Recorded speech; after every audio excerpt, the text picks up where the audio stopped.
pancetta, mushroom, tortellini. You can eat smart, still fit in your bikini. I ordered Blue Apron, I've been happy ever since. They sent pre-portioned meals, I don't make no measurements. Saute the pancetta, then I add the mushrooms. Large skillet, cause you can't have too much room. Garlic pesto, tomato paste, Calabrian chili, season the taste. Order Blue Apron today. Few things are as uplifting as the greatest moments in sports. And nothing brings us together quite like Team USA at the Olympic Winter Games. From NBC Universal's iconic storytelling to the innovative technology across Xfinity and Peacock, Comcast brings the Olympic Games home to America, sharing every moment with millions. When Team USA steps onto the world stage, we're not just watching, we're cheering together. This winter, we're all on the same team. Comcast, proud partner of Team USA.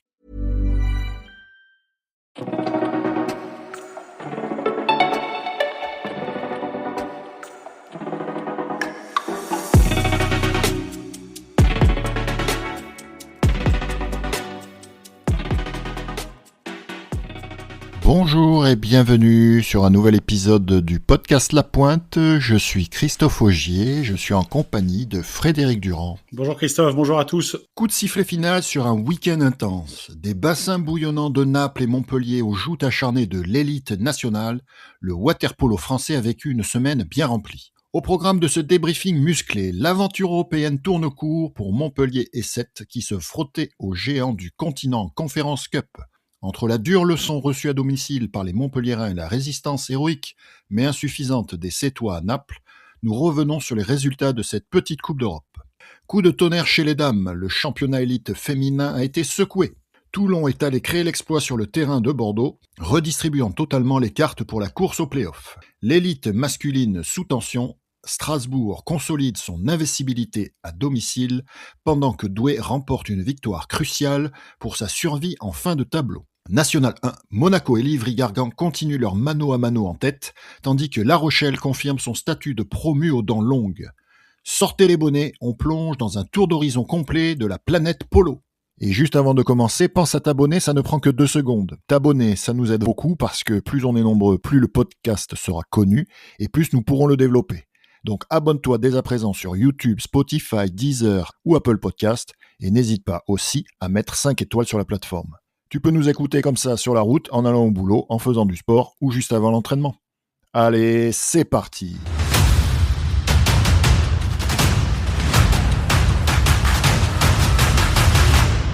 Nouvelle semaine, nouvel épisode et on a eu un gros week-end de matchs de water-polo puisqu'on avait 2 clubs français masculins qui étaient engagés en Conference Cup. Un tour qui se passait à Montpellier, groupe à Montpellier, composé de Honved, les Hongrois, avec les Italiens de Bologne, de Hacker, les Géorgiens de Apollo Sport Management, les Croates de Primoré Rijeka et enfin Montpellier qui accueillait ce tour. Et en parallèle, on avait donc un groupe qui se déroulait à Naples avec le Posillipo, les Espagnols de Mataró, l'Étoile Rouge de Belgrade, les Géorgiens de Tbilissi et Sète. Et il y avait 2 autres groupes, mais je vais juste les donner. Donc on avait Apollo Smyrnis, Panionios, Partizan Belgrade et Potsdam qui constituaient le groupe A. Et le groupe B était composé de Mornar Split, Tenerife, les Hollandais de Dezan et les Roumains du Rapid Bucaresti. Alors, on va se concentrer juste sur les résultats de nos équipes françaises. On commence par le groupe C, donc avec Montpellier. Malheureusement, Montpellier qui finit avec 0 points. Pas forcément dans cet ordre, mais défaite contre les Hongrois de Honved 18-8, défaite contre les Italiens de Hacker 25-9, défaite contre Apollo, les Géorgiens 20-13 et défaite à nouveau dans le dernier match contre Primoré 21-16 où Montpellier dans ce dernier match remporte la deuxième mi-temps 13-7 pour avoir un score un peu plus flatteur. Mais ils étaient déjà hors course à la mi-temps. Juste pour focaliser sur ce groupe avant de te passer la parole, Frédéric, juste à dire que dans l'équipe de Apollo Sport Management, on a Le GOAT, on va dire peut-être un peu du water-polo, en tout cas de ces dernières années, c'est Denis Varga, donc qui finit sa carrière tranquillement en Géorgie et une équipe entraînée par quelqu'un qu'on a bien connu en France pendant quelques années, Dimitri Stratan, le Russe qui entraîne cette équipe géorgienne. Frédéric, un premier commentaire sur ces 4 défaites montpelliéraines. Ouais, Christophe, le tirage au sort avait pas été, très clément, pour les hommes de Fabien Vasseur, hein. On s'attendait quand même à même si ce tour-là était joué à la maison, on s'attendait à un tour extrêmement difficile, hein, avec du hongrois, de l'italien, du croate, donc des nations, fortes du water-polo et puis, bah, les résultats ne nous ont pas fait mentir, hein, puisque Montpellier s'incline assez lourdement dans chacun de ses matchs. Même si, comme tu l'as dit, le match contre Rijeka est un petit peu en trompe-l'œil puisque Rijeka menait 14-3 à la fin de la deuxième période. Donc oui, beh, Montpellier sort de cette compétition et puis, je sais pas s'il nourrissait beaucoup d'espoir, mais en tout cas, il voulait certainement accrocher un match à la maison. Ça n'a pas été le cas, mais écoute, c'est comme ça et puis comme tu l'as dit, Dimitri Stratan qui a évolué quelques saisons au Cercle des nageurs de Marseille et puis qui a remporté 2 médailles olympiques avec la Russie en 2000 et en 2004, l'argent et le bronze. Je te rejoins aussi sur Denis Varga, hein, qui est un joueur fabuleux, qui, on pensait était parti faire une retraite, définitive en Californie et puis, bah, finalement, il a dû y avoir un appel du pied, des Géorgiens et puis il a décidé de revenir en Europe pour y finir sa carrière. C'est un 87 Denis Varga, donc il va avoir 39 ans. Donc il se peut quand même que ça soit sa dernière, apparition en club, avec ce club-là. Et puis, je te dis Montpellier, qui, j'espère que ça enfin, je pense que ça a été une belle fête du water-polo, à Antigone avec des gradins remplis et puis, écoute, Montpellier, sort, j'allais dire, assez logiquement, sans leur faire injure. Je les voyais pas, se sortir de cette poule-là donc, écoute, c'est fort logiquement qu'ils s'inclinent. Oui, et donc on a un classement final, Honved, De Hacker, Apollo Sport Management, Primoré et Montpellier. Seules les 2 premières équipes passent en quart de finale, donc Honved et De Hacker dans ce groupe.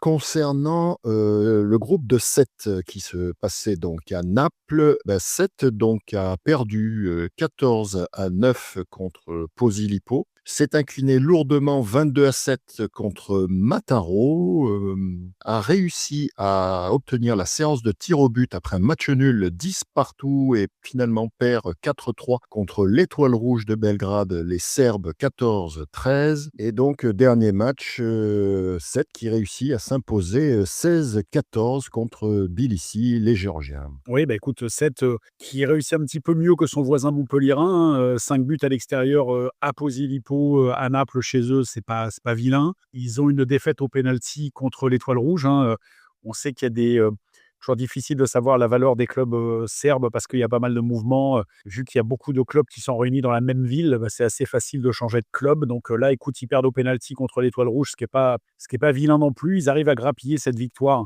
comme tu l'as souligné, contre Tbilissi. Et puis, il faudra gommer évidemment ce résultat contre Mataro.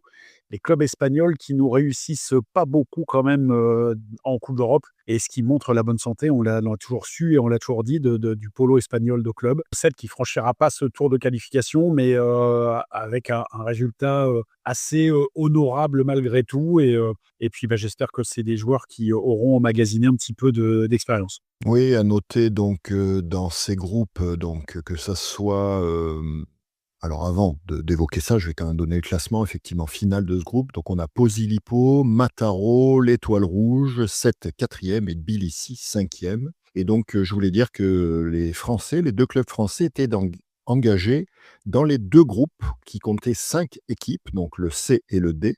Et dans le groupe A et B, il n'y avait que 4 équipes. Les 2 premiers de chaque groupe sont qualifiés pour les quarts de finale, ce qui nous donne, dans ce groupe A, on a Apollon Smyrnis et Panionios, les 2 clubs grecs qui se qualifient, donc laissant sur le bord de la route le Partizan de Belgrade, les Serbes et les Allemands de Potsdam. Dans le groupe B, qualifiés Mornar Split, les Croates, ainsi que le club espagnol de Tenerife, laissant Dezan 3e et le Rapid Rapid Bucaresti de côté. Voilà ce qu'on pouvait dire sur la Conference Cup, donc qui voit nos deux petits clubs français sortir de cette compétition, donc qui échouent aux portes des quarts de finale. On vous donnera éventuellement les autres résultats pour savoir qui remportera cette petite Coupe d'Europe.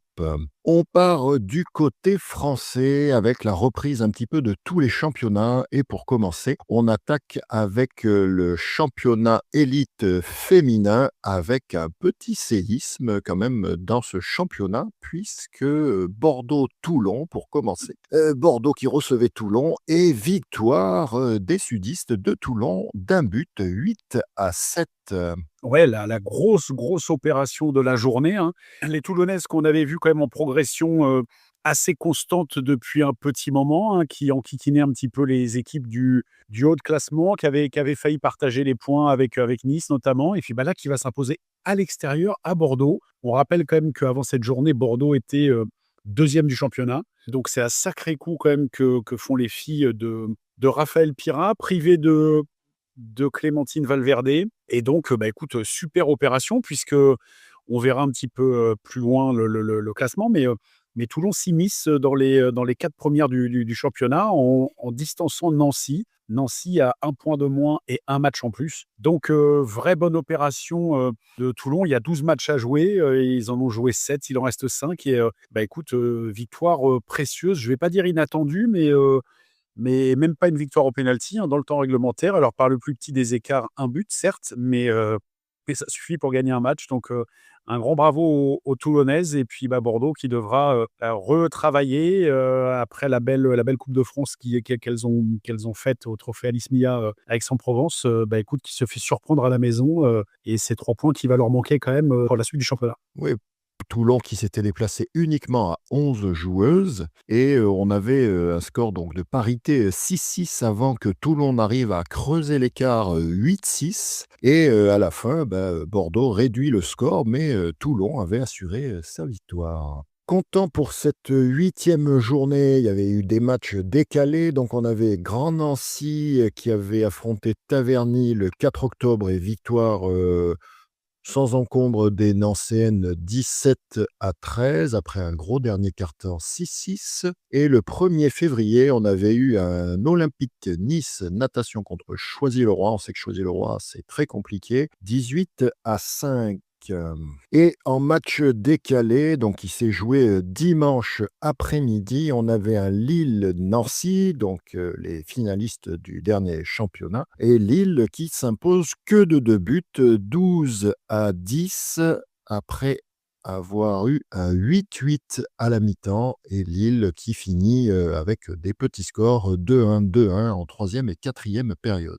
Christophe, ce qui nous donne un classement, donc Lille qui toujours caracole en tête avec 21 points. Bordeaux qui, malgré son faux pas, conserve sa 2e place, 13 points, à égalité avec l'Olympique Nice Natation, 13 points également.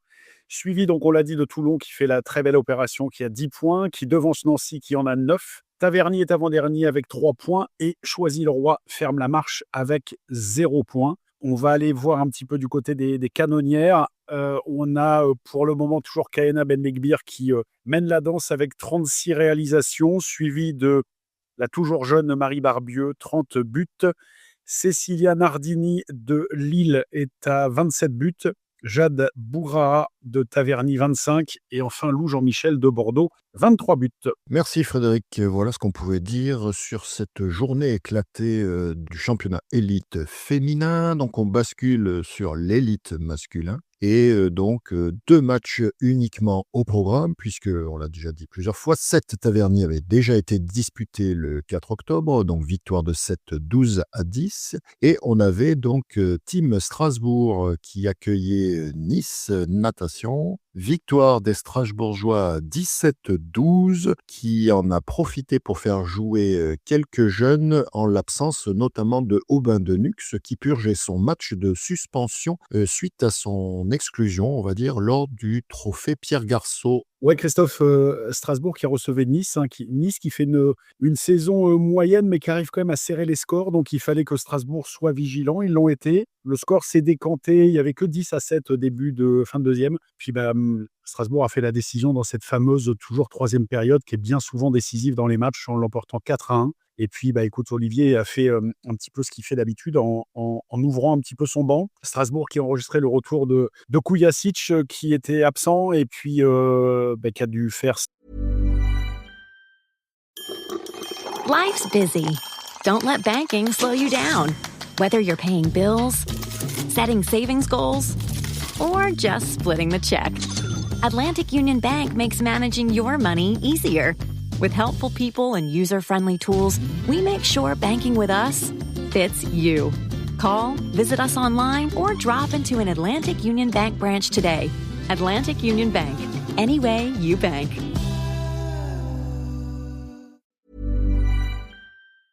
Au Bain de Nux, suspendu donc, suite au trophée Pierre Garçon. Écoute, les Strasbourgeois consolident leur deuxième place, maintiennent leur invincibilité à la maison, ce qui est très important, et puis remportent 3 points. Puis de son côté, c'est pas forcément à Strasbourg que Nice espérait prendre des points. Ils sont plus dans un championnat, comme on l'a dit, avec Montpellier, 7 et Taverny.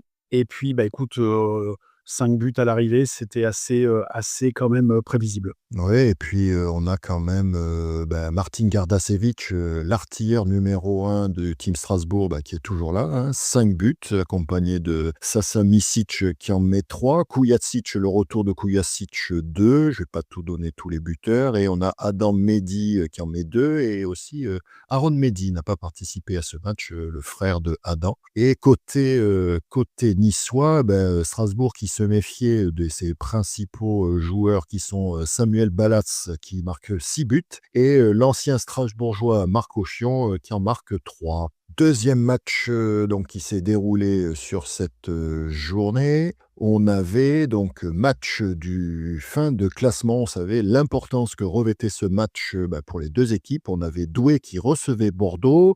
Rappelons que Douai s'était imposé sur le fil à Bordeaux. Et cette fois-ci, ils ont eu très chaud. Ils s'imposent 13-10 grâce notamment à leur dernière période remportée 5-0. Ouais, écoute, les 2 dernières périodes, enfin les 2 quatrièmes périodes des 2 matchs laisseront beaucoup de regrets aux Bordelais, puisqu'on rappelle qu'à l'aller, de mémoire, ils menaient de 3 buts, à 5 minutes de la fin avant de s'écrouler complètement et voir Douai passer devant. Et puis là, comme tu l'as dit, ils menaient 18 début de quatrième, ils prennent un 5-0 qui les crucifie et qui laisse les Douaisiens passer devant à 13-10. Donc, écoute, des fins de match compliquées. On sait que Bordeaux n'a pas une fenêtre de tir très large sur leur potentielle victoire dans la saison. Ils ont certes battu Montpellier, mais c'était une opportunité pour eux qu'ils n'ont pas saisie. Et Douai fait l'essentiel en distançant peut-être de manière définitive Bordeaux. Hein. Ils auront pris 6 points. Donc, victoire des Douaisiens, cruciale aussi pour eux à la maison. Ouais, victoire très importante de Douai et Bordeaux qui reste au fond de classement. Voilà, c'était les 2 matchs qu'on avait côté élite, puisque Montpellier et Sète étaient engagés en Coupe d'Europe. Du coup, on l'avait dit, donc le match Montpellier-Marseille qui était initialement prévu est reporté. Pays d'Aix était exempt et Sète-Taverny, on a dit, le match s'était déjà déroulé. Peut-être on va faire un petit point classement rapide, même si ça ne sera pas très parlant avec les exempts et les matchs reportés, mais ce qui nous donne je vais donner juste le nombre de points aussi, sans donner peut-être le nombre de matchs, qui ne sera pas significatif, mais on a Team Strasbourg, premier pour l'instant avec 27 points, deuxième Marseille avec 24 points, troisième Pays d'Aix 21 points. On l'a déjà souligné, donc là on a un petit trou qui se fait avec 7 quatrième avec 14 points, Montpellier 5e 11 points, égalité avec Taverny 6e, 7e Olympique Nice Natation avec 9 points, 8e du coup Douai avec 6 points et Bordeaux 9e avec 3 points. Ouais, Christophe, on aura une journée complète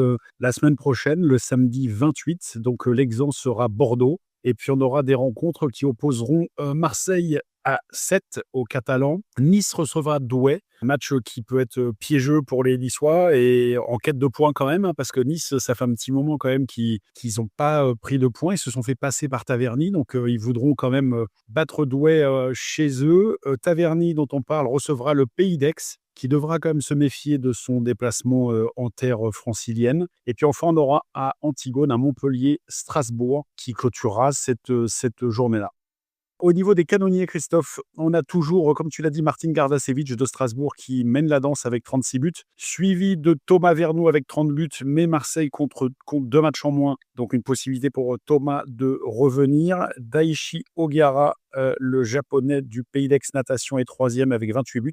Et puis ensuite, on a une doublette de Taverny, Laurentos avec 27 buts et Enzo Nardon avec 25 buts, qui ferment ce top 5 du championnat. Parfait, parfait. On enchaîne avec la Nationale 1, le championnat le plus croustillant que nous commentons. Et donc, on avait une journée 16, une journée quasi complète, puisqu'on avait eu un match Saint-Jean-Monaco qui s'était déjà déroulé le 19 octobre. Et on a eu donc aussi l'INSEP qui a fait du coup enchaîner 2 déplacements en allant à Marseille et à Monaco. On va donner les résultats. Et pour commencer, donc, on avait ce fameux Marseille-INSEP. Pas de surprise, hein, 25-4 dans ce match, 11-2 à la mi-temps, 20-2 à la fin de la 3e période. Donc, très, très compliqué pour les joueurs de l'INSEP.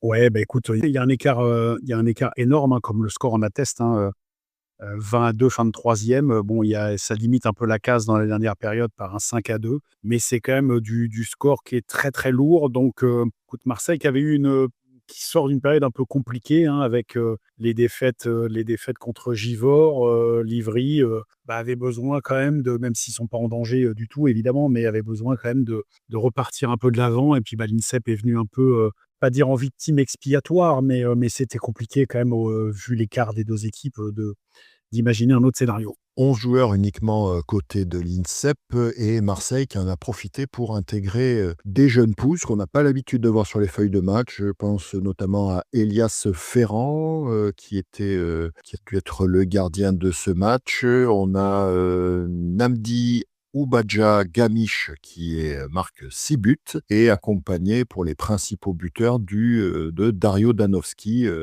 toujours fidèle au poste, qui porte cette équipe de Marseille en National 1 en inscrivant 7 buts. Deuxième match de cette soirée, on avait Racing Club de France Canard Rochelet et les Rochelais qui à nouveau se font un bon petit déplacement puisqu'ils s'imposent au Racing 15-14. Ouais, la belle opération aussi de la journée, hein, c'est un petit peu un duel entre les équipes entre la 8e et la 10e place. Et puis La Rochelle qui va s'imposer à l'extérieur. On rappelle que La Rochelle est un promu et c'est toujours difficile de franchir une étape, une marche dans les promotions de division. Et puis La Rochelle s'en tire très très bien en allant remporter un précieux succès qui va leur permettre on verra le classement après, mais de distancer les Racingmen au classement. Et le Racing à contrario, qui laisse passer une occasion quand même de faire mieux que ça. Et puis, ils ont bien réagi dans les 2 dernières périodes en les remportant 9-6. Mais vu que La Rochelle avait viré en tête 9-5 fin de 2e, écoute, ça n'a pas suffi et La Rochelle remporte un précieux succès à Paris. Ouais, et La Rochelle qui s'était déplacée avec un petit effectif uniquement de 11 joueurs. 3e match choisi, Mulhouse, et là, à nouveau aussi, surprise, hein, Mulhouse qui continue, je vais dire, un petit peu sa dégringolade, puisqu'ils perdent à Choisy. On sait que Choisy fait une bonne saison hein, en milieu de tableau, mais Choisy qui s'impose 20-14, donc quand même surprise de cette défaite assez large, finalement, de Mulhouse à Paris. Ouais, la surprise vient plus de l'ampleur du score. 6 buts, c'est beaucoup quand même, que de la victoire, hein. La victoire de Choisy était pour moi envisageable. Je ne dis pas que c'était assuré, bien évidemment, mais c'était envisageable. Et Mulhouse qui arrive pas qui rate un peu sa saison quand même, hein, sans être méchant, mais qui a raté des tournants importants dans la saison et puis qui s'en est pas remis. Et là, écoute, qui a beaucoup de mal et qui va perdre à Choisy. Je pense que c'était pas dans le tableau de marche qui était prévu, mais c'est comme ça. Et donc, Choisy qui confirme et qui on verra à nouveau le classement après, mais qui relègue Mulhouse assez loin quand même maintenant et la fin de saison de Mulhouse va être assez longue parce que, bah, ils espéreront plus rien, ils sont trop loin de la tête et trop loin de la queue de classement, donc ils sont dans ce qu'on appelle le ventre mou et je pense qu'ils y resteront. Ouais, là, leur saison, effectivement, la montée, je pense, n'est plus jouable. Donc, ils vont, voilà, peut-être profiter pour travailler en vue de la saison prochaine, puisque on espère tous que en élite, on aura bien 10 équipes l'année prochaine et que du coup, bah, ça libérera peut-être des accessites pour monter à l'étage supérieur. Autre match, on avait match pas des extrêmes, hein, mais on a Livry qui est en tête de classement, qui joue le haut de classement, contre Givors, qui est plutôt au milieu, mais qui avait fait un très bon résultat le week-end dernier, et Livry qui s'impose facilement 20-7. Ouais, Livry qui a tout de suite mis les pendules à l'heure en remportant la première période 6-1 pour s'éviter, des matchs un petit peu qui peuvent, être galères si l'équipe, reste au contact au niveau du score. Donc, 6-1 fin de première, la messe était presque dite. Il y a un petit 2-2 dans la deuxième, puis ils remettent un coup de collier 4-1 dans la troisième et Givors aura jamais pu, rivaliser. Livry qui fait une très belle saison, hein, parce que 13 buts contre Givors. Givors, a des armes à faire valoir quand même et a fait des matchs pas vilains depuis le début de la saison. Mais là, 27, l'addition est assez lourde et Livry qui prend tous les matchs qu'il a à prendre avant de recevoir Monaco. Ce sera le choc au sommet de la division. Mais pour l'instant, Livry fait l'essentiel, fait le boulot en battant les équipes qu'on lui propose. Et dernier match sur cette journée, Arnes-Moulins, pareil, duel un peu des extrêmes. On sait que Moulins est plutôt en bas. Arnes, bon, malgré être tombé dans le piège givordin la semaine dernière, s'impose facilement contre Moulins, 21-5. Moulins privé de Lucas Georgescu, donc on l'avait dit, qui a pris 6 matchs de suspension. Pas beaucoup de commentaires à faire sur ce match-là, hein. Le Moulins est en grande difficulté, a réussi quand même malgré tout à mettre 2 équipes derrière elle, l'INSEP et Saint-Jean. Un match donc en plus, hein, puisque je l'ai dit en début, donc l'INSEP qui profitait de son déplacement à Marseille pour doubler avec Monaco. Et Monaco qui s'impose aussi sans surprise 26-4. Les joueurs de l'INSEP qui en 2 matchs auront inscrit que 8 buts, donc ils en auront pris 51. Ça fait beaucoup.